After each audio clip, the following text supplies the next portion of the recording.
예, 우리 정부가 서울 이산 상봉에 대해 사실상 불가능하다는 입장을 밝히면서 앞으로 남북 대화 향방에 관심이 모아지고 있습니다. 한편 북한 이탈 주민이 남한에서 어떤 삶을 살고 있는지 통계조사 결과가 나왔는데요. 우리가 모르는 안타까우면서도 또 놀라운 사실도 있었습니다.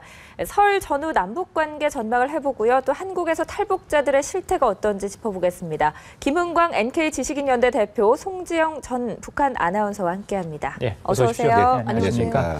자, 남북 대화 얘기 잠깐 하고 가겠습니다. 네. 어제 우리 정부가 북한에 대한 저희들이 제안했던 이산가족 상봉 사실상 불가능하다. 물리적으로 날짜가 얼마 남지 않았기 때문에 사실상 어렵다 이런 이야기를 했는데 대답 안 하는 이유 어디 있다고 보세요? 일단 북한은 남북 이산가족 상봉을 자기들 남북 관계를 이제 주도적으로 틀어 나감에 있어서 그 첫 카드로서 아주 쓸모 있는 카드로 지금 활용하려고 할 것입니다. 그러면 그 시기가 언제냐? 일단은 올해 농사를 짓기 위해서 지금 비료가 좀 거의 다 없거든요. 저희들이 완벽하게 확인한 건 아니지만은 어느 정도 몇 가지만 놓고 봐도 남흥 화학 공장, 남흥 비료 공장이 요소 비료를 생산하는 가장 큰 공장인데 이게 지금 비료가 중국에서 안 들여가지고 생산이 완전 멎었고요. 그리고 이제 석탄하고 전기를 통해서 질소 비료를 생산하는 흥남 비료 공장은 지금 생산이 거의 10% 수준에서 진행되기 때문에 금년도 농사 지을 준비가 안 된 것 같습니다. 물론 정확한지는 모르겠습니다만은 그래서 이제 작년에 2월 23일 때 이제 북한이 너무나도 갑작스럽게 이산가족 상봉에 합의를 했고 아주 성의껏 19차례 되는 19차의 작년 걸 잘했거든요. 금년도에도 지금 보니까 비료 문제와 관련 연결시켜서 아주 정말 지원을 이끌어내기 위한 좋은 타임에서 아마 이산가족 상봉에 하지 않을까. 그것은 아마 이제 한미 합동 훈련이 끝나가는 그 시점에 와서 될 수도 있지 않을까 이렇게 내다보고 있습니다. 지금 북한의 모습을 보면 대화 안 되는 거 다 우리 탓으로 돌리고 또 여러 가지 전제 조건을 달고 있거든요. 또 행동으로는 무력 도발을 하고 있잖아요. 말씀하신 것처럼 설이 지나고 나면 이산가족 상봉에 대한 가능성이 높아질지 또 대화의 물꼬를 틀 수 있을지 어떻게 전망하시나요? 네, 그건 이제 확실하게 알 수 없지만 우리 이제 대표님이 잘 설명을 해줬는데 항상 이제 북한은 자기네 이제 이롭게 자기네 항상 이제 이로운 카드로 이제 활용하기 위해서 하는 거는 분명히 맞습니다. 그렇지만 또 이제 북한도 저러다가 갑자기 그냥 이산가족 상봉하자 이렇게 나올지도 모릅니다. 그러니까 북한은 그 미국의 대통령이 말한 것처럼 럭비공이라고 어느 곳으로 이제 튀어야 될지 모르는 그런 항상 이제 그런 형태로 이제 그러는데 이제 모르겠지요. 이제 봐야겠지요. 맨날 이제 저렇게 하다가 이제 5월달 김정은이 러시아 방문도 한다고 하고 그리고 또 이제 북한에서는 이제 또 4월달이면 김일성의 생일은 항상 크게 셉니다. 4월이 보면 친선예술축전이라고. 그러면 많은 달러가 필요하고 많은 돈이 필요한데 이산가족 상봉을 함으로 해서 남쪽이나 미국에서 조금이라도 자기네가 무엇을 받아야만이 북한의 경제가 그나마 좀 힘을 얻을 수 있기 때문에 저러다가도 또 언제 주민들을 위해서 우리 결혼합시다 해가지고 이산가족 상봉을 언제 수락할지 그거는 아무도 모른다는 거죠. 그래요. 대표님 오늘 정부에서 이 북한이 대화의 조건으로 내건 있잖아. 오이사 조치 해제 그 문제 이게 이제 선제 조건으로서는 받아들일 수 없다. 일단 대화의 장으로 나와라. 다시 한번 거듭 촉구를 했거든요. 자, 그렇다면 계속 평행선일 텐데 말씀하신 대로 어떤 인도주의적 어떤 지원을 정말 바라는 것인지 그럼에도 불구하고 이번 주에 무력 시위 하지 않았습니까? 앞으로도 계속 그게 될 것이라는 게 전문가들의 예측이거든요. 자, 어떻게 보세요? 말씀하신 대로 상당히 북한은 한동안은 남북 관계에서 큰 전향적 자세를 보이기는 좀 어려운 입장도 있다고 생각됩니다. 왜냐하면 북한이 이제 앞서도 이야기했지만 우리 남한으로부터 가져가야 될 그런 정말 절실히 필요한 경제적 지원이 있고요. 그 뒤에 또 오이사 조치와 또 5월달에 혹시나 이제 러시아 방문이 있다라고 하면 그 전야에 뭔가 러시아에 가져갈 선물이 있어야 되거든요. 남북 관계 어느 정도 하고 갔다. 아주 경색되어 있는 전쟁 포성이 하양내를 풍기면서 러시아에 간다는 전승의 어떤 축복하려고 가는 그 분위기가 맞지도 않는 것이고요. 그래서 지금 타임이 좀 그런데 그럼에도 불구하고 우리는 그래도 통일부 장관이 나서서 회담을 진행하면 오이사 조치도 결국은 해제하는 쪽으로 갈 수 있다, 가닥을 잡을 수 있다라고 아주 희망을 주었거든요. 그런데 왜 북한이 미동을 안 보이느냐? 아직 시간이 좀 있기 때문입니다. 그래서 제가 봤을 때는 우리가 놀랍게도 북한은 아마 3, 4월까지는 4월 전략까지 3월 한 달 동안 굉장히 남북 관계의 긴장과 정말 그 박동의 예, 그런 예. 순간들을 아마 그 굉장히 가소리라고 생각됩니다. 이 당장 뭐가 일어나지 않을까 할 정도로서요. 예, 그렇지만은 그 뒤에는 곧 그 가장 발글력에 어둡다고 예. 동틀력이 어둡다고요. 아마 그런 것들이 있기 때문에 우리 예. 정부는 좀 우연하게 뭐 그 그렇다 해서 국제사회에서 우리가 입지를 그 빼앗기면 안 되거든요. 그렇죠. 우리는 예. 모든 걸 다 열어놓고 있고 모든 걸 테이블에 올려놓고 하고 있다. 예. 그래서 국제사회의 어떤 공감도 받고 그런 의미에서 우리는 그 가능성들을 많이 주는 게 좋다고 생각하거든요. 알겠습니다. 대화든 도발이든 거기에 예. 충분히 대비는 좀 해야 그렇죠. 되겠다. 네네. 알겠습니다. 자, 화제를 좀 바꿔보겠습니다. 어제 통일부와 북한 이탈 주민 지원 재단이 2014년 탈북자 실태 조사 결과를 발표했습니다. 저 이 결과를 보고요, 좀 깜짝 놀랐어요. 저희 모르는 부분이 굉장히 많이 좀 드러났는데. 네.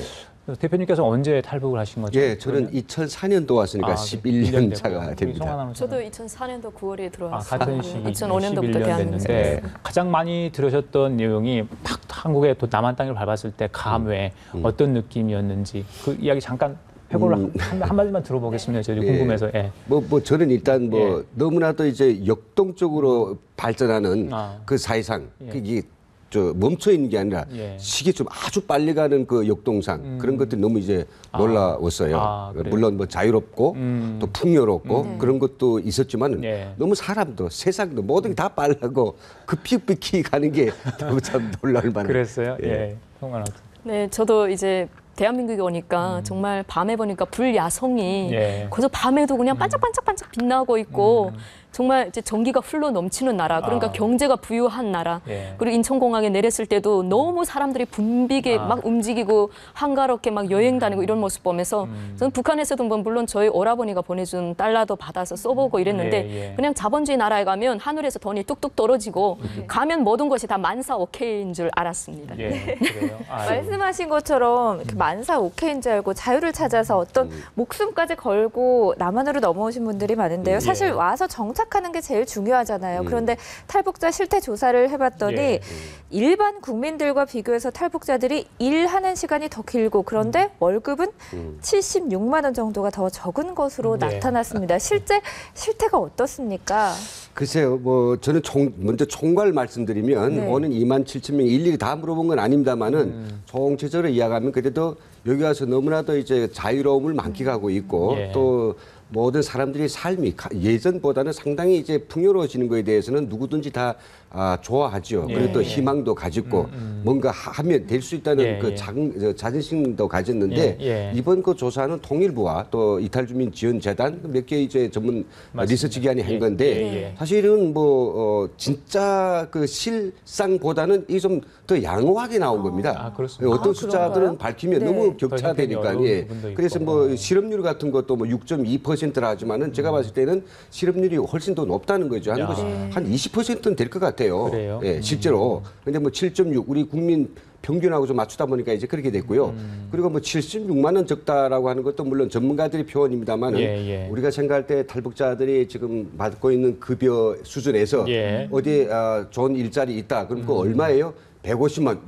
150만 다 쉽게 간다 이거죠. 그러면 예. 150만이 평균값이 아니고 한 120만 정도 되지 않을까. 예, 그러면 우리 국민들이 수준보다는 좀 더 낮을 수밖에 없다. 오히려 더 낮을 것이다. 예. 이런 좀 예측을 좀 해봅니다. 전체 전수조사를 한 게 아니라 2만 7천 명 탈북자 중에 예. 한 1만 2천여 명 정도를 예. 조사를 했기 때문에 약간의 예. 수치, 그러니까 현실적으로 예. 느끼는 부분하고 좀 차이가 있을 수도 그렇죠. 있다고 저희는 예. 보고 있습니다. 네. 예, 예. 그렇다면 취업은 어떤가요? 고용률이 50%를 조금 넘더라고요. 취업은 좀 잘 되는 편인가요? 글쎄 그게 2만 7천 명 이상을 향해서 전수조사를 했는지는 모르겠습니다만 제가 서울시청에서 3년간 일자리 플러스 센터 상담사로 근무하면서 예. 이제 등록된 2천 명의 탈북자들 중에 이제 취업하신 분들은 22%인가 그렇게밖에 안 됐습니다. 그래요? 네. 근데 보면 이제 그 탈북자들이 사실 많은 기대를 가지고 대한민국에 옵니다. 예, 예. 와서 이제 우리 대표님이 말씀하셨듯이 뭐 150만 원이다 이렇게 하고 이제 면접을 보러 가면 예. 억양에서 벌써 탈북자라는 게 들통이 납니다. 그러면 150을 주겠다고 하던 사장님이 예. 갑자기 처음부터 시작하는데 잘 배우고 열심히 하면 월급 원래 주겠습니다 하고 130으로 깎습니다. 그렇지만 탈북자의 입장에서는 이걸 깎는다고 해도 뭐라고 변명할 수가 없습니다. 그렇죠. 내가 정말 대한민국이라는 거는 자본주의이기 때문에 능력이 있어야 되고 기술이 있어야 되고 경력이 있어야 되는데 나는 아무것도 없기 때문에 130이라고 해도 나를 등록해 주기만 하면 감사한 거죠. 대신에 통일부에서 탈북자의 정착 지원금을 이 사람이 1년간 근무를 열심히 하면 매달 그 고용주한테 이 사람을 사용해 주는 대신으로 이제 그 고용 촉진 지원금이라고 사장님들한테 50만 원씩 줍니다. 예. 그걸 3년 동안 5년 기간 동안 뭐 이제 주거든요. 예. 그러면 그 5년 기간에 내가 3년을 취업 이제 한다 하면 그 사장님한테 50만 원씩 매달 이제 보충을 해주는 거죠. 근데 탈북자의 월급이 120으로 시작하면 사실 말해서 국어 가지고 서울 생활이라든지 생활을 시작하려고 보면 어렵고 힘듭니다. 정말 허리띠를 졸라매고 아껴 쓰고 할 수밖에 없는 상황입니다. 네. 그래서 일부 탈북자들은 에라 내가 120만 원 안 받으면 안 받았지 하고 그냥 기초생활 수급자로 그냥 남아서 동사무소에서 나오는 40만짜리 그냥 그걸 받고 어디 가서 잠깐씩 알바하면 그냥 사대보험 안 가입하고 뭐 100만 원씩 받으면 그냥 140만 원 앉아서 그냥 이제 그걸 하는 거죠. 가끔씩 나가 알바나 하고 40만 원은 동사무소에서 나오고 그러다 보니까 탈북자들의 취업률이 많이 낮습니다. 저기 취업 유형을 보니까요. 앞에서 일용직이나 임시직이 35% 가까이 되는 것 같더라고요. 35는 적습니다. 제가 알기에는 60%가 3D 업종이고요. 모든 부분이 다 생산직 다 그런 단위입니다. 네, 특히 그 탈북자 중에서 정말 고 월급을 타는 분들을 제가 이제 손꼽아 봤더니 그래도 온 지 5년 이상이 되고 자기만의 기술을 겸비해서 공냉조 시스템 하시는 분이 한 달에 1,000만 이상씩 버시는 분이 있고 전문적으로 뭐 배달을 열심히 하셔서 완전 배달 전문가가 돼서 한 달에 600만 원 버시는 분들도 봤거든요. 근데 뭐 트럭 운전수를 한다고 해서 600만 원씩 버는 사람들 남자들도 제가 본 적이 없습니다. 트럭 운전수도 처음에 시작할 때 150, 180원로 시작하고 연한이 갈수록 뭐 220, 뭐 200, 220 이렇게 오르지 그게 갑자기 그렇게 주진 않거든요. 그리고 여성들 같은 경우도 뭐 이제 컴퓨터 학원 다녀서 회계 같은 거 이게 딴다고 해도 이제 취업하러 가면 150이라고 실제 인터넷에는 써 있는데 면접 보러 가면 120부터 시작해라. 이래서 120부터 시작하다가 전화 받고 뭐 서류 정리하고 이거 하고 그러니까 이제 탈북자들이 일을 하다가 거기서 또 언어 차이로 한마디 이제 스트레스 받는 말을 들으면 그 과도기 과정에서 그냥 일을 때려치우는 거죠. 그런 과정에 부직이 있습니다. 대표님 어떻게 그래도 좀 주변에 탈북자분들 많이 만나보실 텐데 가장 형편이 어렵게 사시는 분들 생활을 어떻게 합니까? 그러면 생계 유지 같은 경우는 가족과 함께 탈북하신 분도 있고요. 단독 탈북하신 분도 있을 텐데 좀 차이가 있겠습니다만 어떻습니까 실제? 좋은 말씀하셨는데 일단 여성들이 80%인데 그 여성들 중에서 애가 한 명 정도는 괜찮지만은 중국에서 북한에서 온 애가 2 이상인데 편부모다 이런 경우는 생활이 사실 뭐 정부의 어떤 기초 지원도 있습니다만 그 기초 지원만 가지고 애들을 양육하기에는 너무도 어려운 것이고요. 거기에다가 애 엄마가 병이라도 만나서 병원에 다녀야 된다면 그때는 정말 마지막이거든요.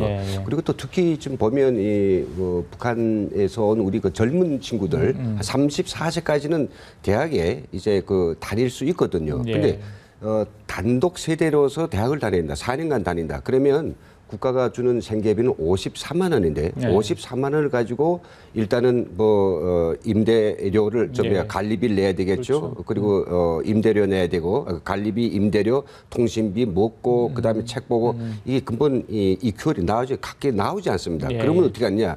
그걸 가지고 학자금 대출하지만 학자금 대출 신용이 없으니까 안 된단 말이죠. 그래서 사실 뭐 대학에 다니는 젊은 친구들 단독 세대인데 이 친구들 고생은 이루 말할 수 없습니다. 그래서 제가 좀 참 그 한 그 여학생이 있는데 이 학생은 이한여대에 다니는데 하루 3끼를 이제 뭐냐면 그 이렇게 복지관에서 주는 라면만 먹더라고요. 그래서 참 이게 안 좋다. 밥을 먹어야 된다. 이런 현상들이 있고요. 또 그리고 또 어떤 세대가 남자들이 또 문제예요. 남자들이 40세, 한 50세 정도 되는 그런 남성들은 어디가 취업을 하기 힘들단 말이죠. 그렇죠. 사대보험, 일용직도 안 되고. 그래서 이런 것들을 놓고 보면 저는 항상 이제 그 여기에 관계 기관들하고 뭐 세미나하고 미팅할 때 이야기하는 게 우리 북한 이탈 주민에 대해서 좀 이전은 어떤 뭐 특혜의 어떤 뭐 특혜를 주라는 건 아니고 그래도 우리 북에 있는 형제들을 정말 그 떳떳할 수 있도록 그리고 그 형제들한테 단돈 하루라도 얼마라도 벌어서 북한의 형제들 도와줄 수 있게 그게 좀 이렇게 일용직이래 좋으니까 그런 공공 직업을 좀 주는 게 어떻겠느냐. 좀 이제는 통일 대박이라는 의미에서 연결시켜 볼 수도 있고요. 그리고 중요한 거는 일단은 직업 훈련을 좀 제대로 줘야 됩니다. 지금 이렇게 노동시장에만 탈북자들이 직업훈련 맡겨놔가지고서는 제대로 된 어떤 그 양질의 직업을 얻을 수 있습니다. 양질의 직업은 직업훈련을 통해서 그게 달성되는데 직업훈련들이 대강 뭐 그냥 하고 있으니까 그래서 여기에 국가의 어떤 그 투하되는 직업훈련에 대한 어떤 국가적 지원이 효용성을 높이기 위한 특단의 대책들이 필요한 것 같습니다. 네, 어떤 제도가 잘 정착되는 부분 그리고 북한 이탈 주민들에 대한 모니터링이 좀 중요할 것 같습니다. 그런데 그 탈북자라는 것만으로도 무시를 당한 경험이 있느냐에 대해서 25% 넘는 수치가 있다 이렇게 말했어요. 4명 중에 1명은 북한 출신이라는 이유로 차별이나 무시를 당한다는 건데 또 이유를 봤더니 문화적 소통 방식이 달라서 이게 1위로 나왔거든요. 이게 어떤 얘기인가요? 우리 그 옛날부터 그렇지 않습니까? 집 문만 열고 나서도 그게 고생이라고 어디 먼 길을 할 때는 우리 참 먼 길을 왔습니다. 뭐 부산에서 서울에 오면 또 정착이라 하지 않습니까? 고을에서 시가지로 나면 유학을 다닌다 하죠. 유학 간다 하죠. 마찬가지입니다. 저희가 이거 왔을 때 참 문화라고 하는 굉장히 이질적인 전 세계적으로 이렇게 이질적인 문화적 차이가 존재한 나라가 없을 겁니다. 그 지역이. 그런데 저희들이 와서 모든 게 다 이제 그 생소하고 처음 듣는 이야기고 처음 듣는 방식이 하니까 눈은 뜨고 끔뻑끔뻑 하는데 머리는 하나 통하지 않아요. 그러니까 아는 척 하죠. 모른다고 할까봐. 그래서 이런 그 상황들은 우리 대학생들 경우에 이제 많이 안타까운 게 있는데 대학생들은 뭐냐면 자기가 대학생이라고 하면 밝히기, 북에서 온 학생이라고 밝히기 두려워요. 왜냐면 밝히면 북에서 왔어요. 그랬어요. 그러면 어떤 이해와 아량, 동정을 표시하는데 바로 그 타임이 지나가면 무시가 들어간단 말이죠. 그래서 다들 자기가 북한에서 왔다는 걸 밝히기 싫어요. 예를 들어서 연평도 포격이 일어났을 때 저는 그때 그 전화가 번질나게 우리가 받았어요. 너무 억울하다고. 왜 그러냐 그럴 때 태백에서 전화 왔는데요. 아니 연평도 포격되는데 왜 이 주변의 어르신들이 이 탈북자가 운영한 이 식당 와서 이렇게 행패를 하느냐. 너희들이 북한 공산당이 했다고. 이런 어르신들이 있었대요. 그래서 급하면 너무 억울하다 해서 그거는 좀 참으라고 오죽 정말 열이 났겠냐 했겠는데 그런 것들을 이야기 들으면서 사람들은 그 차별에 대해서 시간이 많이 가면서 나아질 겁니다. 분명히. 그러나 지금 겪는 저희들은 너무 힘들다는 거죠. 알겠습니다. 자, 그런데 이제 탈북 청소년들, 사춘기에 들어온 청소년들 굉장히 많잖아요. 더 많은 충격을 받았을 것 같은데 실제 신체적으로나 정신적으로 충격, 또 신체적으로 굉장히 좀 왜소하다면서요. 일단은 북한에서부터 엄마의 몸에 생길 때부터 엄마가 충분한 영양 공급을 못하고 이제 애를 낳았기 때문에 그리고 또 탈북하는 과정에 많은 이제 정신적 스트레스를 많이 겪습니다. 그리고 대한민국에 와서 그 정신적 스트레스를 극복하면서 한 몇 년만 있으면 18살 미만의 어린이들은 이제 청소년들은 키가 부쩍 자랍니다. 그 증거는 뭐냐 하면요. 북한에서 잘 먹지 못했기 때문에 애들이 키가 작은 겁니다. 대한민국에 가면 얼굴도 다 벗겨지고 까맣던 얼굴이 하얗게 되고 키가 아주 머리 하나가 작던 애들이 갑자기 머리 하나가 커지고 뭐 이렇게 보면 청소년들이 얘가 대한민국 아인지 북한에서 나와서 여기 와서 이제 큰 애인지 분간해 볼 수 없습니다. 그렇지만 벌써 20대 지나서 오신 분들은 북한에서 가지고 있는 그런 키를 그대로 가지고 유지하고 있습니다. 그러니까 결국은 북한에서 이제 잘 먹지 못해서 그런 거죠. 그리고 또 이제 탈북자들 이제 아까 우리 대표님이 잘 말씀해 주셨는데 청년들도 그렇지만 탈북자라고 밝히기 싫어하는 거는 뭐 이제 나이에 불문하고 모든 사람들이 다 탈북자라고 밝히기 좀 꺼려합니다. 특히 저희가 이제 금방 왔을 때 싱글이었는데 예를 든다면 제가 선을 보러 나갔는데 얼굴 봤을 때는 잘 몰랐는데 말을 했을 때 북한 말을 하니까 이제 탈북자라고 하니까 되게 우습게 보고 그리고 다음에 이제 선을 보러 나갈 때 나 탈북자라고 밝히지 말아달라 했는데 또 밝힌 거예요. 그러니까 상대 쪽에서 나오는 사람이 아주 이제 그 정말 이제 뭐 사람을 이렇게 평가하면 안 되겠지만 나이도 엄청 많고 정말 이제 농촌에서 한 40 몇 살 된 사람인데 그때 제가 26인가 27밖에 안 됐는데 그러니까 이렇게 이런 걸 이제 무시당했다고 표현할 수도 있는 거죠.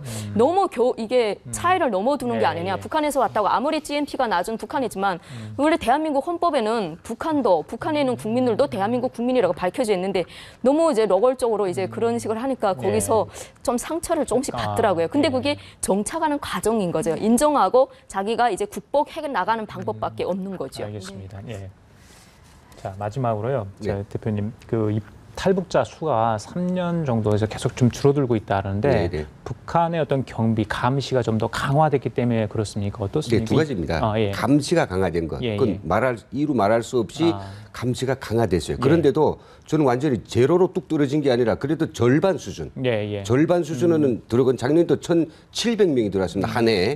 고전에 3,000명이 들어왔는데 이 대단한 숫자입니다. 그런데 여기에 좀 더 발걸음을 탈북의 발걸음을 멈춰 세우는 중요한 이유는 여기 온 탈북자들이 그 예상보다는 그렇게 정말로 좋은 그런 소식들을 북한에 전해주지 못한다는 거죠. 그래서 전화할 때도 괜찮아 하면 전또 야, 괜찮다. 너도 오라. 뭐 내가 보내줄게. 뭐 잘 살아. 이런 것보다도 마음이 지금 없으니까 모든 게 안정 안 되고 뭔가 보내주고 싶어도 손에 쥔 게 없으니까 이런 것들이 참 이제 솔직한 감정들이 형제지간에 통하고 하다 보니까 그래 너 오지 말고 내 혼자 와서 좀 무시당하고 내가 좀 힘들게 보내도 너희는 거기서 괜찮게 살아라고 하는 이런 말들을 좀 한대요. 그러나 그거는 뭐 일부에 있는 일이고 어쨌든 이런 것들이 확 그래서 온 사람들이 너도 나도 박수 치고 좋다 하면 그 사람들이 정말 사선을 넘죠. 그런 것들 좀 있는 것 같습니다. 알겠습니다. 자, 지금까지 김은광 NK지식인연대 대표 그리고 송지영 전 북한 아나운서와 함께 얘기 나눠봤습니다. 두 분 감사합니다. 네, 감사합니다. 그렇습니다.